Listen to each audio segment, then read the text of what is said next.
अपना ध्यान सम्मुख विराजमान श्री श्री 108 श्री परमहंस महान विभूतियों की ओर लगाते हुए और अपनी मुख रचना को पवित्र करने हेतु एक बार ऊंची और मीठे स्वर में बोलिए जयकारा बोल मेरे श्री गुरु महाराज की जय। बोलो साचे दरबार की जय।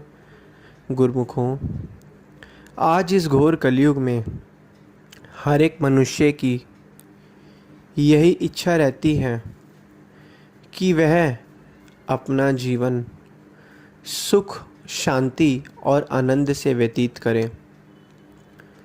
मनुष्य के पास इतना बिजनेस व्यापार होने के बावजूद, धन दौलत होने के बावजूद, परिवार रिश्तेदार होने के बावजूद भी मनुष्य के पास भारी रूप से तो सब कुछ है, लेकिन आंतरिक रूप से मनुष्य के अंदर ना ही शांति है, ना ही आनंद है, ना ही सुकून है।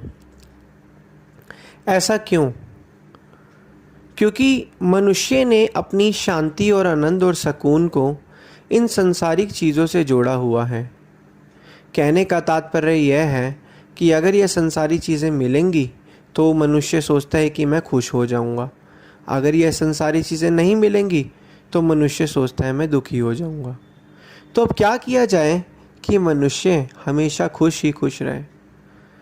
हमेशा खुश और आनंद में जीवन व्यतीत करने के लिए संतों महापुरुषों ने हमें नाम बख्शा है। वो नाम क्या है?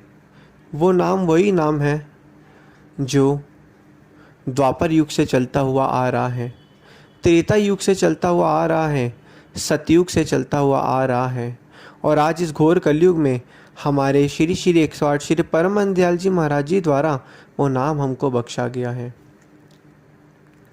संत महापुरुष फरमाते हैं कि किस लिए दुनिया में आया, समझा नहीं इस राज को, लग गया रोज़ी की फिक्र में, भूल गया असली बात को।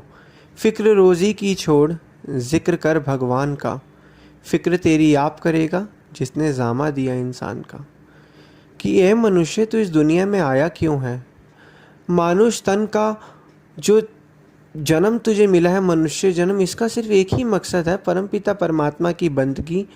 हर एक श्वासों की पूंजी में नाम सुमिरन आराधन करके इस लोक से वापस जब हम जाएंगे तो उस दरगाह में हमारे इन श्वासों की पूंजी को ही देखा जाएगा। लेकिन आम मनुष्य अपने इन श्वासों की अमूल्य पूंजी को जो है बर्बाद कर रहा है, विकारों में बर्बाद कर रहा है, धन दौलत परिवार जायदाद बनाने में बर्बाद कर रहा है। लगता तो उसको है कि मैंने सब कुछ कमा लिया, लेकिन तब भी वो अंत में खाली हाथ ही है। भारी रूप से तो उसके पास सब कुछ है और दूसरों को भी लगता है कि ये खुशी है, लेकिन आंतरिक रूप से उससे पूछो कि उसे सुख है, चैन है, आनंद है, शांति है?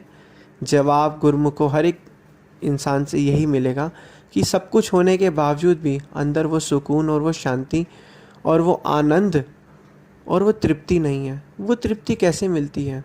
वो वक़्त के संतों महापुरुषों ने जो हमें नाम बख्शा है, उस नाम को जपने से ही मिलती है। क्योंकि नाम जपने से विचार एकाग्र होते हैं, विचार शून्य हो जाते हैं, और शून्य विचार की स्थिति ही आत्मिक शांति की स्थिति है। क्योंकि जो शांत मन होता है वो भगवान राम का प्रतीक है और अशांत मन रावण का प्रतीक है। तो इसलिए गुरुमुखों क्या करना है? पांचों नियम की पालना करनी है, भजन बंदगी में ध्यान लगाना है। श्री सद्गुरुदेव महाराज जी ने जो हमें 5 नियम बताए हैं, उन पांचों नियम की पालना करते ही रहना है, करते ही रहना है। गुरुमुखों, मनुष्य का मन बड़ा ही खतरनाक है। कुछ विरले गुरुमुख ही इस मन से जीत सकते हैं, और वह विरले गुरुमुख कौन है? जो अपना विश्वास ये सद्गुरुदेव महाराज जी के चरणों में रखते हैं, अपनी बागडोर को, ज़िंदगी की बागडोर को उनके हाथों में, उनके चरणों में दे दिया है, वो ही इस घोर कलयुग में संसार में असली बाजी को जीतते हैं। तो अब क्या करना है? समय बहुत ही कीमती है, समय को बर्बाद नहीं करना है, अपने इस मानुष तन का लाभ उठाना है और एक एक श्वास में श्री सद्गुरुदेव महाराज जी का नाम जपना है, ताकि हमारा ये लोग भी सुखी हो और परलोक भी सुहेला बन जाए। बोलो जयकारा बोल मेरे श्री गुरु महाराज की जय। बोलो साचे दरबार की जय।